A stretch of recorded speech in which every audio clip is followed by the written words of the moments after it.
So funny story, I'm in Norway.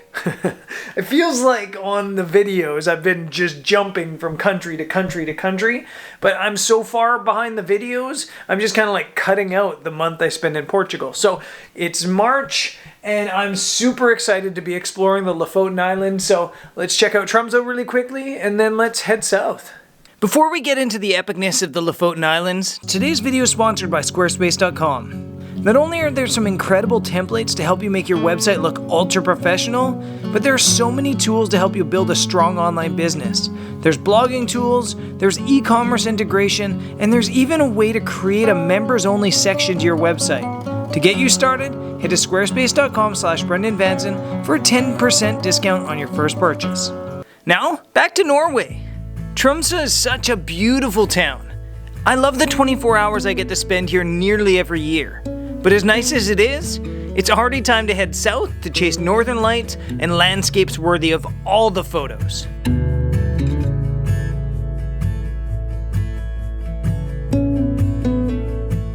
Wow, it's a little bit rainy this morning. I wasn't expecting to be in Norway in March, in northern Norway. We're like 70 degrees north and the weather is like +7 degrees.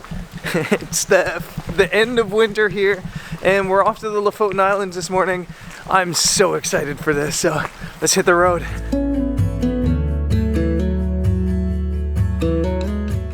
Don't let the short clip fool you. It's a beautiful but long 8-hour slog down to the Lofoten Islands from Tromsø.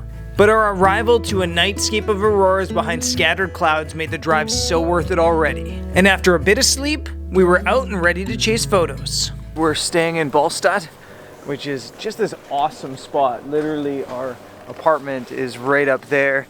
And yeah, we're right on a fjord. It's just such a sweet spot. For our first trek, we're heading to a place called Nusfjord. There are 1,000 photo locations in the Lofoten. But in my opinion, most of them are actually better at sunset than they are at sunrise, with the one exception of Nusfjord. So yeah, that's where we're going.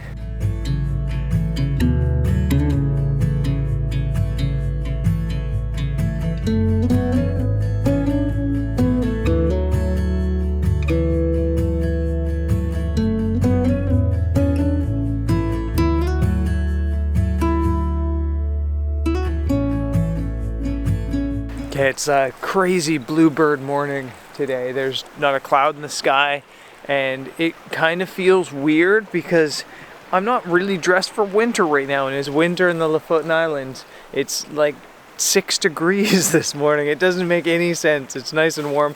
And I think that I found my first photo and it's pretty basic and pretty obvious. I think I'm up on these rocks and you've got a reflection and the red cabins and this awkward yellow sign that says that there's a power cable. Yeah, this is just an absolutely beautiful morning. When it is bluebird like this, I find the photos come out better before sunrise. You still get some of those purples, you still get some of those blues. Yeah, you don't get the crazy colors and the powerful sky, but it has a bit of like tranquility to the image. So my settings are f16, 2.5 seconds, ISO 100.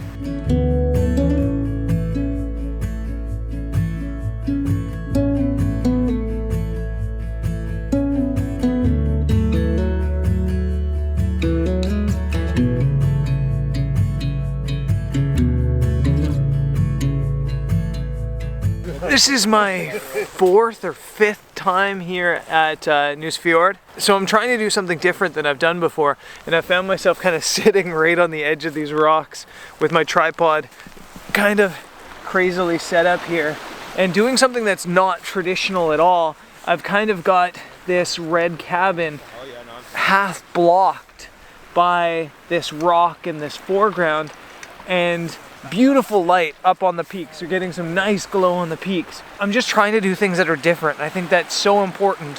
When you go to a place for the first time, I think you should just shoot everything. When you go to a place for the second time, you should photograph what you think is best. And when you go back 3rd and 4th and 5th times, you should really be like trying to forget everything you photographed the previous times and try to find totally different things, even if they kind of totally go against all the photography rules like I think this image does. I've got, yeah, the same kind of settings as before.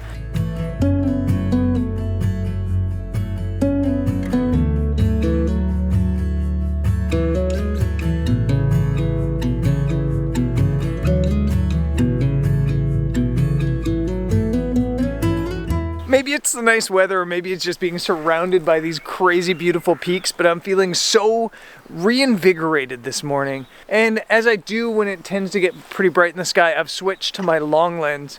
I've got 70 to 200 on now, and I try to start looking for things like minimalism or scale. Right now I've got a photo on like 3 or 4 cabins and a rock here. I've got a cliff off to the side. There's some light starting to hit the peaks. And I think this is a pretty decent image.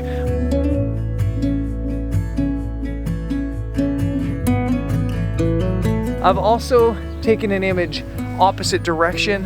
A really minimalist photo of the lighthouse and the light off in the distance. And it's a pretty simple photo, but I think it's gonna be a good one.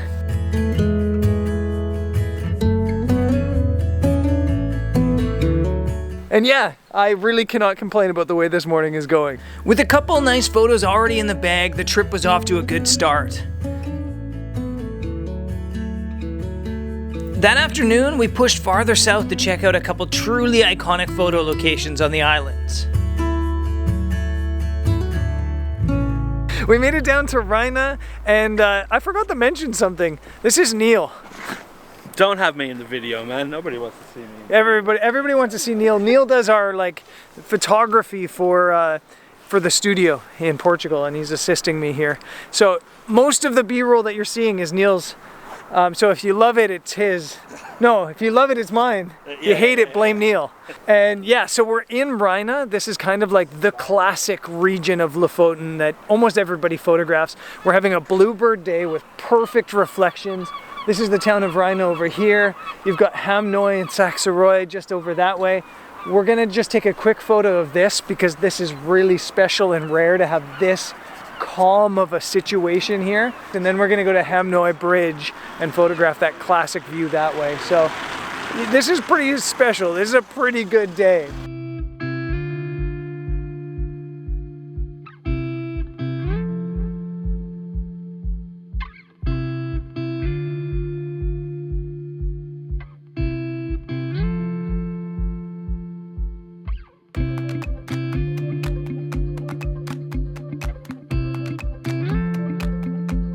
This time of year is great. The light just seems to linger on the peaks for ages.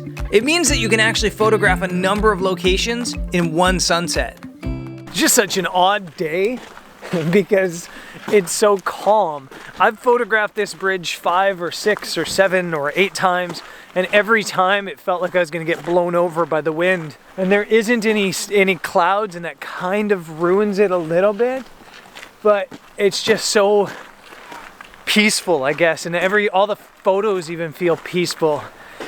But that being said, I like drama, and I wish there was a little bit more drama, at least in the sea, because I feel like this image, the foreground, if you get some drama in it, it creates some atmosphere to the photo.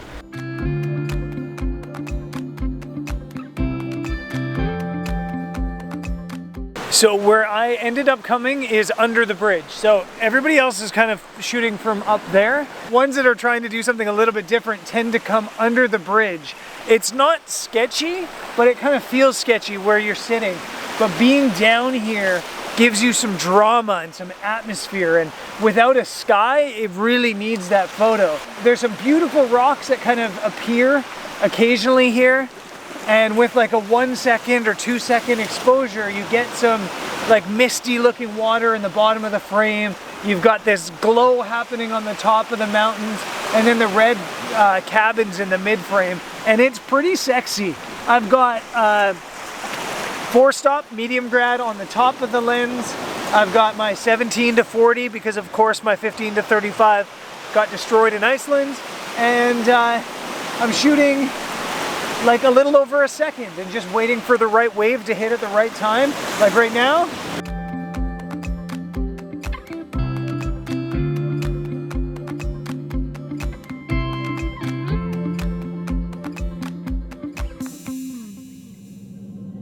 What I'm doing is basically actually waiting for a big wave to come up or a big swell to come up, like it's happening right now. And I don't shoot the swell coming up, I shoot it coming down. So right now, and I've got it on high speed shutter on my camera, and I just hold the shutter down really gently because you never know when the best moment is gonna be. So here comes another bit of swell, just gonna let it come down, and I start holding it down now. And actually, probably the last one's the best one. So don't just push it once and hope that you capture the perfect moment. Really gently just hold the shutter down on high speed and you shouldn't miss the moment.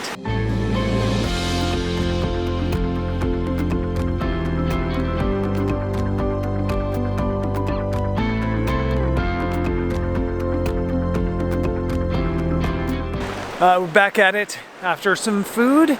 We're out looking for some northern lights back at the classic view. I'm up on the bridge. There's a little bit of banding off on the horizon, but nothing spectacular. We're actually gonna try to hit up 2 different locations tonight if we can and if the lights kick off.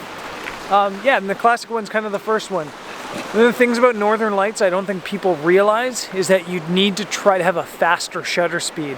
If you're shooting 30 seconds, it can get a little bit like foggy looking, whereas if you can get to like 4 or 8 seconds on your shutter speed, you get a lot of motion and more sharpness in the light. So hopefully I can get to like 8 seconds. We've got some moonlight lighting things up, so it should help a little bit. Right after filming this, the lights absolutely kicked off.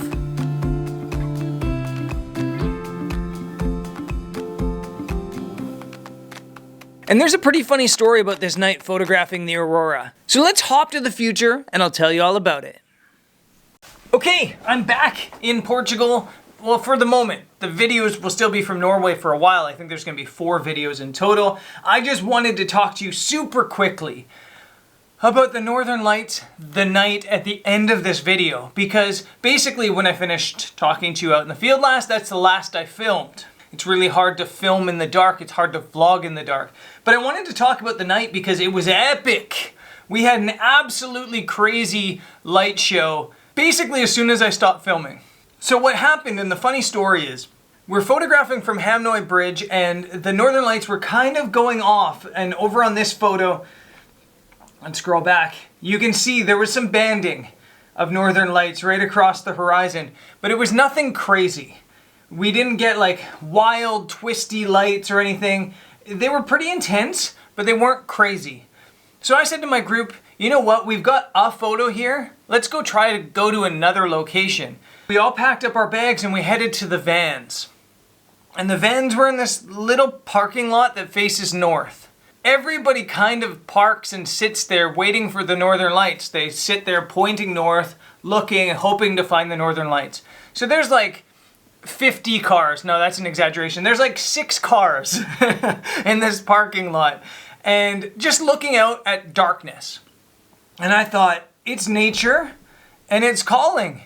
Being in the middle of the nowhere in the middle of the night, there's no toilet. So I walked down the hill a little bit to a place that was slightly clearer and I started to use the nature's toilet. And as I did, the northern lights exploded, like beyond exploded. And up when you're at the parking lot area, there's lights on you and you can't really see the northern lights unless you wander a little bit in front. So I'm seeing this northern lights display happen right in front of my eyes as I'm peeing. And what I captured here isn't even close to as dramatic as they got because I was using the toilet when they were in their full-on crazy mode. So I'm standing there in the middle of my business, shouting at everybody in my group and everybody in the cars, you guys gotta get out here and see this. You guys gotta get out here and see this. Not realizing how awkward that probably looked for everybody else as I was standing there with my business. But it was pretty funny and a little bit embarrassing because the lights were actually so strong that they actually lit me up a little bit as well. It was really, really a funny moment in my opinion. Maybe too much information for you guys. But the northern lights absolutely kicked off. I got this photo exactly from where I was standing. Sorry about the too much information part of this whole thing. But basically I was standing here when all that story happened. And as you can see from the photo, not only do you get that really awesome movement of the greens, but it's like pulling upwards vertical and you get purples on the top. So there was all sorts of color. And when this moment was at its most intense, when I didn't have my camera in hand, the lights were really, really purple. Unfortunately, they died down pretty quick here, and we headed to another location where I was hoping for some Northern Lights reflections, and again, it was okay. We got some nice banding in the sky, we had a little bit of dancing of lights, and overall, it was just a really, really special day. This was one day in the Lofoten Islands, if you can imagine. Absolutely unreal. I think there was 10 photos there. And there's another trip to the Lofoten Islands with 2 or 3 spots left on it coming in March. So if you want to join me, there's a link in the description of this video. And I'll see you guys there maybe. Peace!